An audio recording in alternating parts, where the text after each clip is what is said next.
শুভ সকাল। আসসালামু আলাইকুম। ইসলাম সম্পর্কে আমাদের সমাজের মানুষের কি ধারণা, এই বিষয়ে ধারাবাহিক আলোচনায় দ্বিতীয় দিনে আপনাদের সকলকে স্বাগতম। গত দিনের আলোচনায় কোরআন থেকে দেখিয়েছি ইসলাম কি, ইসলামের স্তম্ভ কয়টি ও কি কি। আজকে আমরা কোরআন থেকে দেখব দ্বিতীয় স্তম্ভের সৎ কাজগুলো কি কি। এখন দেখা যাক কেন আমরা সৎ কাজ করব। সূরা বাকারার ৬২ নম্বর আয়াতে আল্লাহ বলছেন, নিশ্চয়ই যারা ঈমান আনিয়াছে, যাহারা ইহুদী হইয়াছে এবং খ্রিস্টান ও সাবিয়ীন, যাহারাই আল্লাহ ও আখিরাতে ঈমান আনে ও সৎ কাজ করে, তাহাদের জন্য পুরস্কার আছে তাহাদের প্রতিপালকের নিকট, তাহাদের কোনো ভয় নাই এবং তাহারা দুঃখিত হইবে না। এই আয়াত দ্বারা বোঝা যায় যে কোনো ধর্মের লোকই জান্নাতে যেতে পারবে এবং যদি তাহারা আল্লাহর প্রতি ঈমান আনে ও সৎ কাজ করে। এখন দেখা যাক সৎ কাজ সম্পর্কে আমাদের কি ধারণা। সৎ কাজ সম্পর্কে আমাদের সমাজের মানুষের ধারণা, নামাজ, রোজা, হজ, যাকাত। আমাদের সমাজের একটা মানুষের ধারণা যে নামাজই বেহেশতের চাবি। ছোটবেলা থেকে আমরা একটা হাদিস, খুব প্রচলিত একটা হাদিস আমরা শুনে আসছি যে নামাজ বেহেশতের চাবি। আসলে কোরআন থেকে দেখি শুধু নামাজ পড়েই কি মানুষ বেহেশতে যেতে পারবে কিনা। এ বিষয়ে কোরআন সূরা বাকারার ১৭৭ নম্বর আয়াতে আল্লাহ বলছেন, পূর্ব এবং পশ্চিম দিকে তোমাদের মুখ ফেরানোতে কোনো পুণ্য নাই, কিন্তু পুণ্য আছে কেহ আল্লাহ, পরকাল, ফেরেশতাগণ, সমস্ত কিতাব এবং নবীগণে ঈমান আনয়ন করিলে এবং আল্লাহর প্রেমে আত্মীয় স্বজন, পিতৃহীন, অভাবগ্রস্ত, পর্যটক, সাহায্য প্রার্থীগণকে এবং দাসমুক্তির জন্য অর্থ দান করিলে, সালাত কায়েম করিলে ও যাকাত প্রদান করিলে এবং প্রতিশ্রুতি দিয়া তাহা পূর্ণ করিলে, অর্থ সংকটে, দুঃখ ক্লেশে ও সংগ্রাম সংকটে ধৈর্য ধারণ করিলে, ইহারাই তাহারা যাহারা সত্যপরায়ণ এবং ইহারাই মুত্তাকি।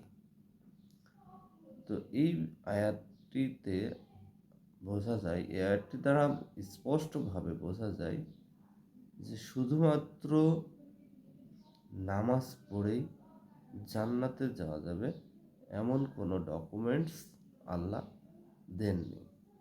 আল্লাহ ডকুমেন্টস দিচ্ছেন যে যারা নবীগণে ঈমান আনয়ন করলো এবং আল্লাহর প্রেমে আত্মীয় স্বজন, পিতৃহীন, অভাবগ্রস্ত, পর্যটক, সাহায্য প্রার্থীগণকে এবং দাসমুক্তির জন্য অর্থ দান করিলে এবং সালাত কায়েম করিলে ও যাকাত প্রদান করিলে এবং প্রতিশ্রুতি দিয়া পূর্ণ করিলে, অর্থ সংকটে, দুঃখ ক্লেশে ও সংগ্রাম সংকটে ধৈর্য ধারণ করিলে, ইহারাই তাহারা যাহারা সত্যপরায়ণ এবং ইহারাই মুত্তাকি।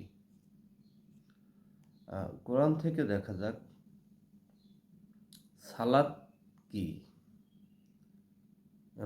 যারা সালাত আদায় করবে তাদের কি শর্ত মানতে হবে। এ বিষয়ে সূরা আনকাবুতের ৪৫ নম্বর আয়াত দেখা যাক। সূরা আনকাবুতের ৪৫ নম্বর আয়াতে আল্লাহ বলছেন, সালাত অবশ্যই বিরত রাখে অশ্লীল ও মন্দ কার্য হইতে। তাহলে যারা সালাত আদায় করবে তাহারা কোনো অশ্লীল ও মন্দ কাজের সাথে জড়িত থাকতে পারবে না। তাহলে যারা সালাত আদায় অশ্লীল ও মন্দ কাজের সাথে জড়িত থাকবে তাদের সালাত আদায় হবে না। এখন আমরা যারা সালাত আদায় করছি তারা কি অশ্লীল ও মন্দ কাজগুলো থেকে দূরে সরে আসতে পেরেছি? আপনাদের কাছে প্রশ্ন। আমরা যারা জানি নামাজ বেহেশতের চাবি, আমরা যারা এই নামাজের মাধ্যমে বেহেশতে যেতে চাচ্ছি, তারা কি আমরা কখনো সূরা মাউনটাকে অনুবাদ সহকারে পড়ে দেখেছি? আমরা আমাদের বাসায় যাদের কোরআন আছে তারা সূরা মাউনটাকে এখনই বের করুন, বের করে দেখুন যে নামাজ আদায় করে বেহেশতে যেতে হলে আমরা যে শর্তগুলো আছে সেই শর্তগুলো কি পালন করছি? সূরা মাউনে আল্লাহ বলছেন, তুমি কি দেখিয়াছ তাহাকে যে দিনকে অস্বীকার করে? কিভাবে সে দিনকে অস্বীকার করছে? সে তো সেই যে এতিমকে রূঢ়ভাবে তাড়িয়ে দেয় এবং সে অভাবগ্রস্তকে খাদ্য দানে উৎসাহ দেয় না। সুতরাং দুর্ভোগ সেই সালাত আদায়কারী। এখন আমরা সালাত আদায়কারী, অতএব আমাদের জন্য আছে দুর্ভোগ। আমাদের ভিতরে যদি এই বৈশিষ্ট্যগুলো থেকে থাকে, যাহারা তাদের সালাত সম্বন্ধে উদাসীন। আমরা সালাত আদায় করছি অথচ আমাদের সালাত সম্পর্কে উদাসীন। আমরা কিভাবে উদাসীন হচ্ছি? আমাদের এই বৈশিষ্ট্যগুলো যদি থেকে থাকে আমরা সালাত সম্পর্কে উদাসীন।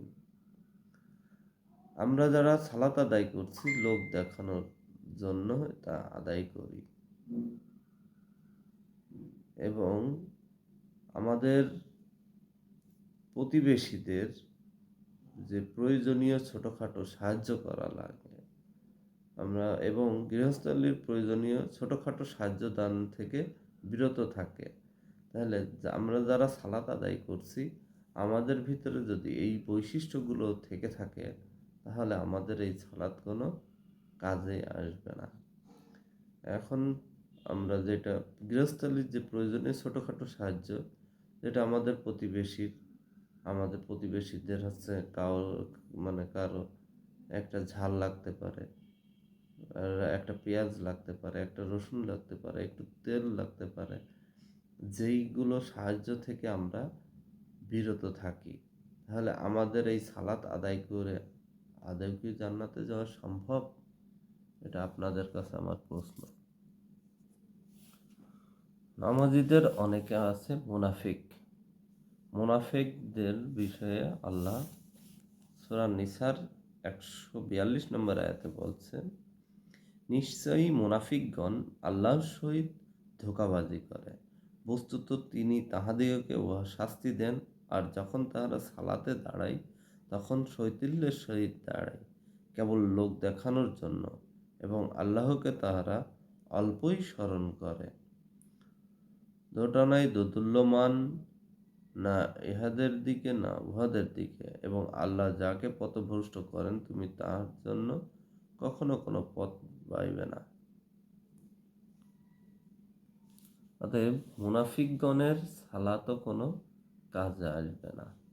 তাহলে আমরা সালাত আদায় করতে হলে আগে সালাতের যে শর্তগুলো আছে, যে সেই শর্তগুলো আগে পালন করে তারপরে আমাদের সালাত আদায় করতে হবে। তাহলে আমাদের সালাত যথোপযুক্তভাবে আদায় করা হবে। এখন সালাত শুধু আদায় করলেই হবে না, সালাতটাকে কায়েম করতে হবে। কোরআনের সমস্ত জায়গায় আপনি পাবেন কোরআনটাকে ভালোভাবে পড়লে, যে সালাত আদায় করার থেকে সালাত কায়েম করার কথার উপরে হচ্ছে জোর দেওয়া আছে।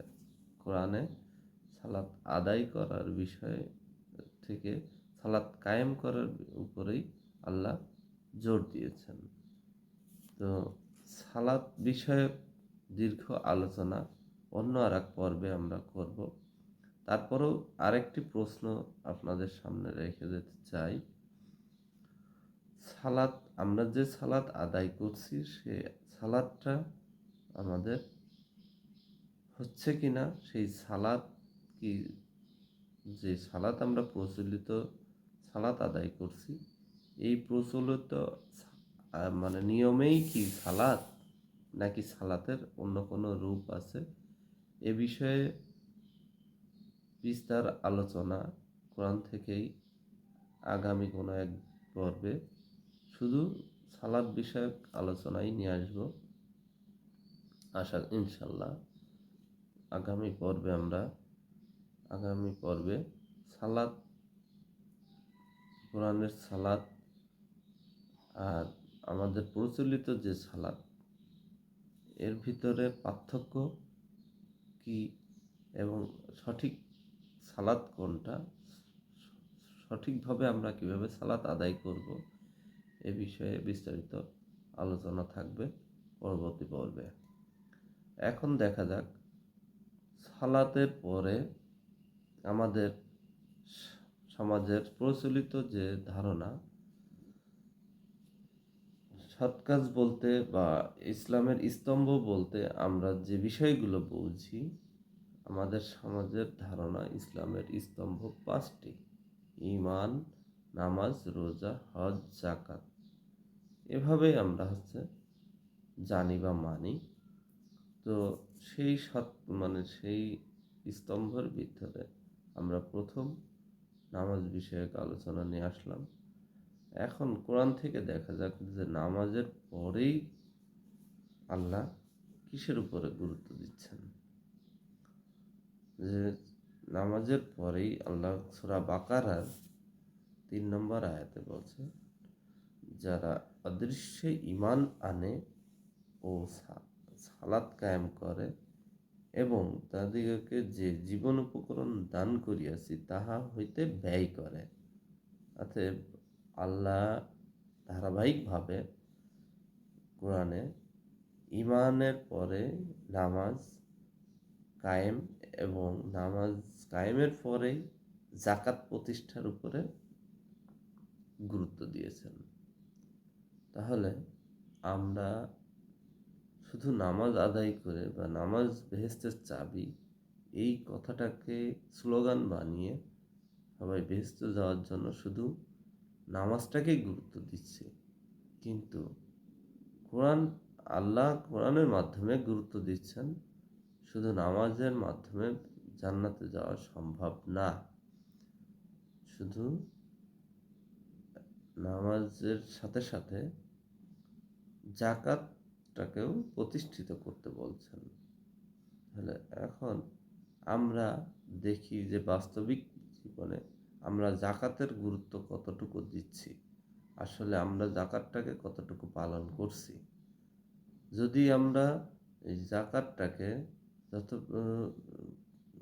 যথোপযুক্তভাবে আদায় না করি, তাহলে আমাদের শুধু সালাতের মাধ্যমে জান্নাতে যাওয়া কি সম্ভব? আপনাদের কাছে প্রশ্ন আমার। যাকাত আমরা কে কিভাবে দিচ্ছি এটা আমরা নিজেরাই জানি।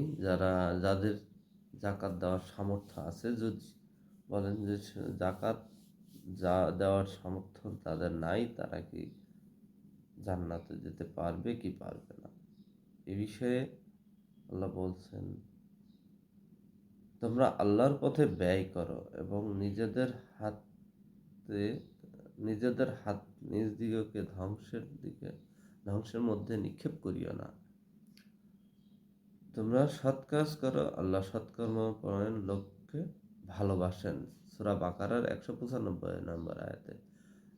আবার সূরা বাকারার 215 নম্বর আয়াতেই আল্লাহ বলছেন, লোকে তোমাকে জিজ্ঞাসা করিবে তারা কি ব্যয় করিবে।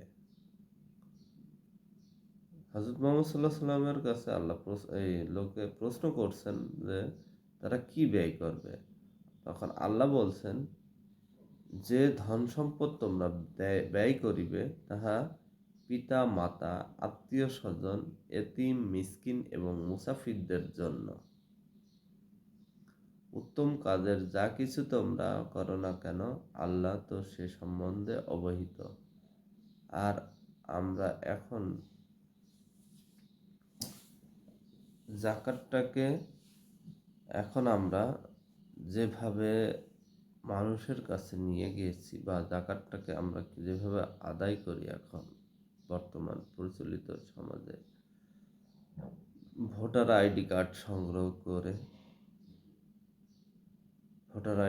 সংগ্রহ করে তাদেরকে চিহ্নিত করে যে আমার এলাকার ভোটার কিনা, যারা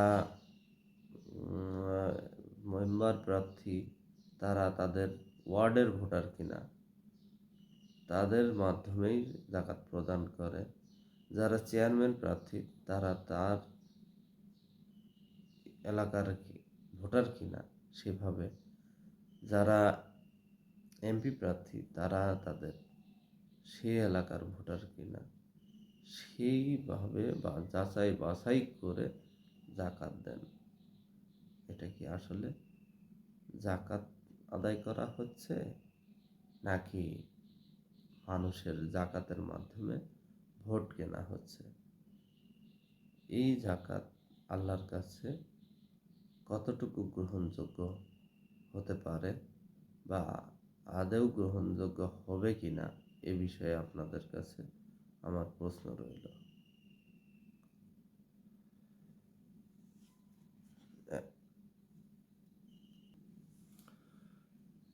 যাই হোক, জাকাত কিভাবে আদায় করতে হয়, জাকাত বিষয়ক পূর্ণ আলোচনা কোরআন থেকে আগামী পর্বে নিয়ে আসবো ইনশাল্লাহ। এবার সৎ কাজের মধ্যে আমাদের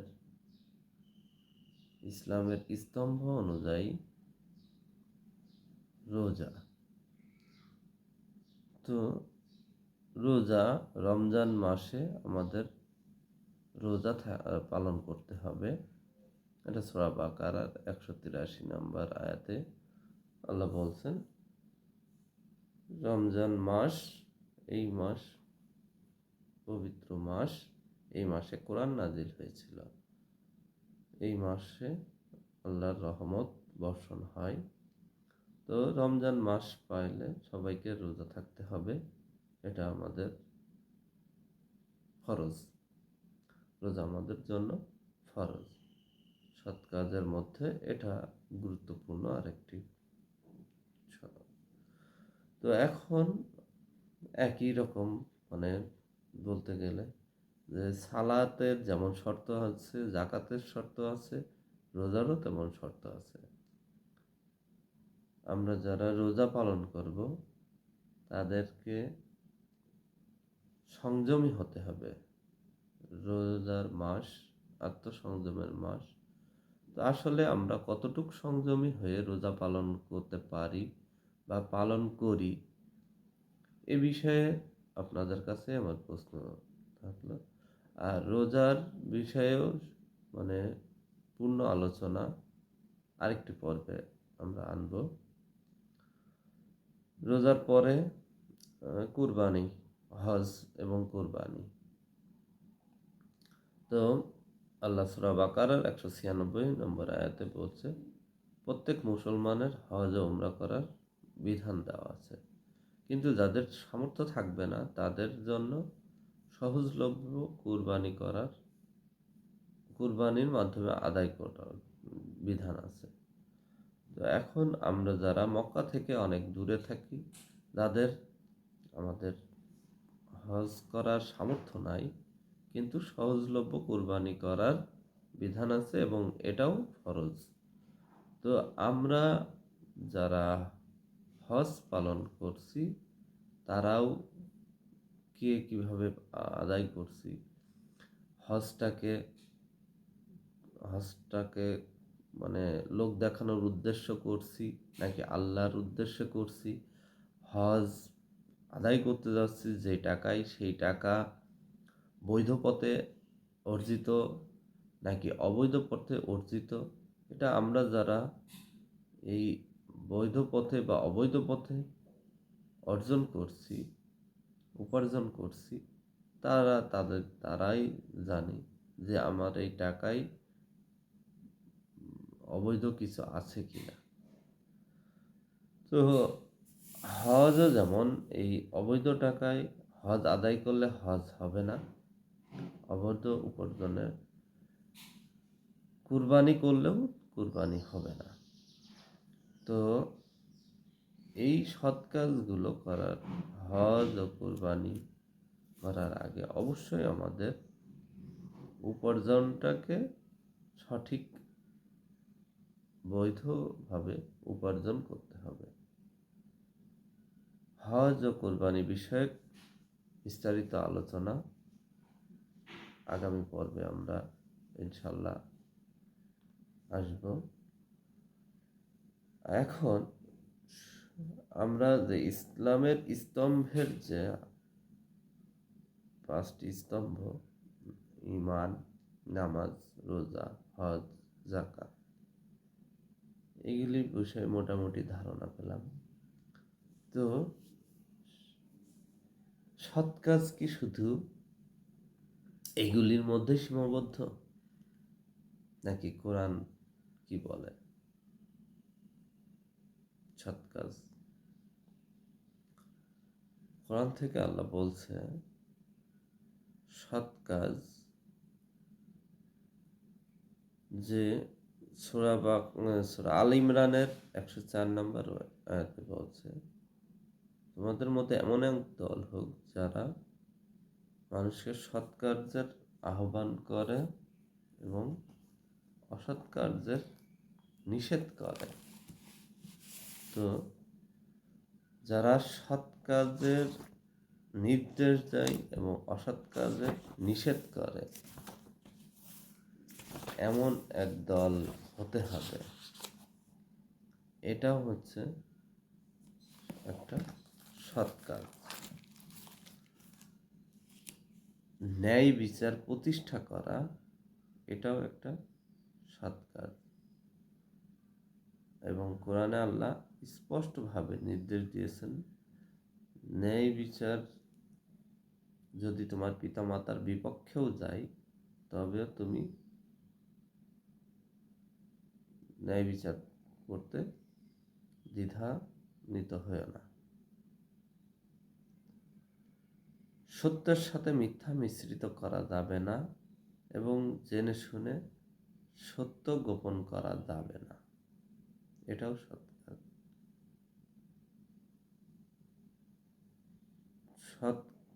ধৈর্যশীল হতে হবে, বিনয়ী হতে হবে, দুস্থ গরিব আত্মীয় স্বজন, এতিম, মুসাফির, পর্যটক, দাসী ও যে কোনো সাহায্য প্রার্থীকে সাহায্য করতে হবে, মুত্তাকি হতে হবে, শুধুমাত্র আল্লাহকেই ভয় করতে হবে, সর্বাত্মকভাবে ইসলামে প্রবেশ করতে হবে, আত্মসংযমী হতে হবে, আমানতকারী হতে হবে।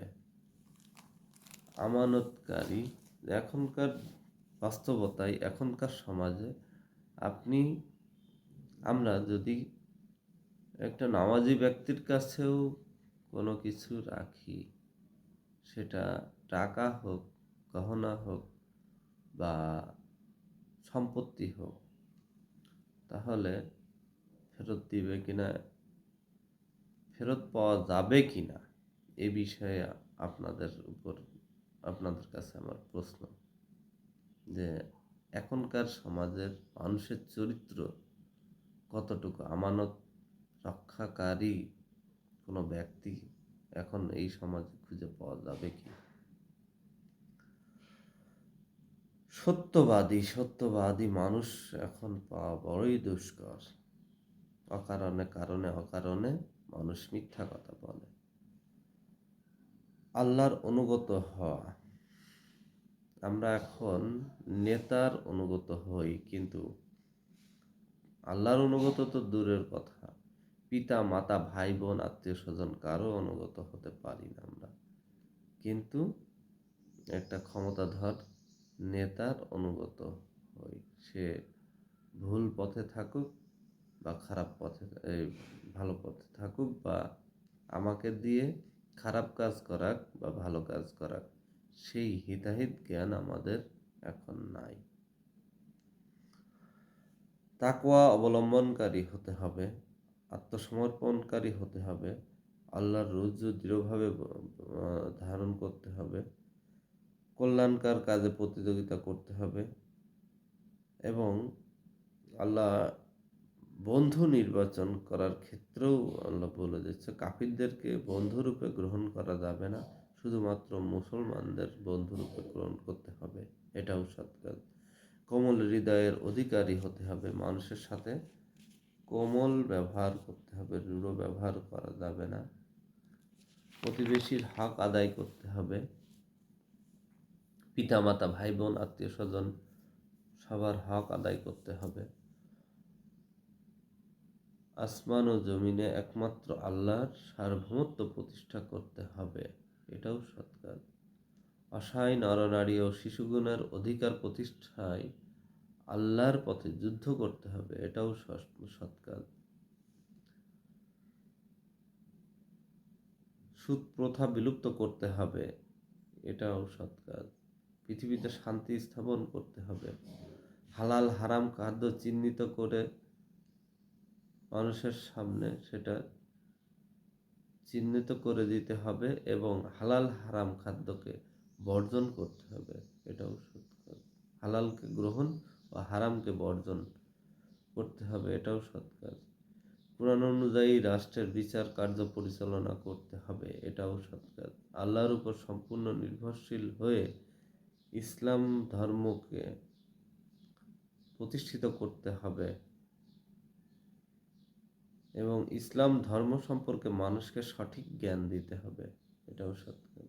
সম্পদের ন্যায্য বন্টন করতে হবে, কুপ্রবৃত্তি থেকে দূরে সরে থাকতে হবে, গুরুতর পাপ হতে দূরে থাকতে হবে, কুফরি ও শিরক হতে দূরে থাকতে হবে, সবার সাথে সদ্ব্যবহার করতে হবে, কৃপণতা থেকে দূরে থাকতে হবে, একে অপরের সাথে বিশ্বাসঘাতকতা করা যাবে না, অন্যায়ভাবে কোনো কিছুকে হত্যা করা যাবে না, আল্লাহর পথে জিহাদ করতে হবে, পাপ কথা বলা ও অবৈধ বক্ষণ থেকে দূরে থাকতে হবে, অপচয় করা থেকে বিরত থাকতে হবে, প্রকাশ্য গোপনে অশ্লীলতা থেকে দূরে থাকতে হবে, মাপে ও ওজনে সঠিকভাবে দিতে হবে।